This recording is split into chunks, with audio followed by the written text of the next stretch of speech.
দেখুন বন্ধুরা, আস্ত একটা মোচা কুচি কুচি করে কেটে পানিতে ভিজিয়ে রাখতে হবে। এরপর ধুয়ে নিয়ে তারপর 2 মুঠো করে ডাল দিতে হবে।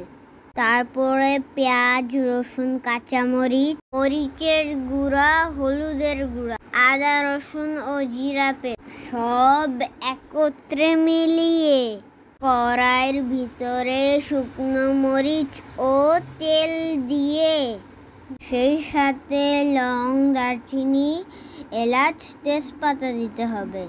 সবগুলো উপকরণ কড়াইয়ের ভিতরে দিতে হবে।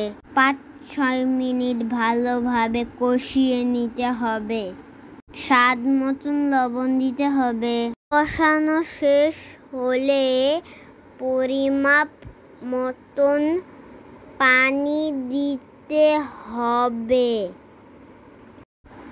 পানিটা যেন একদম বেশিও না হয়, একদম কমও না হয়।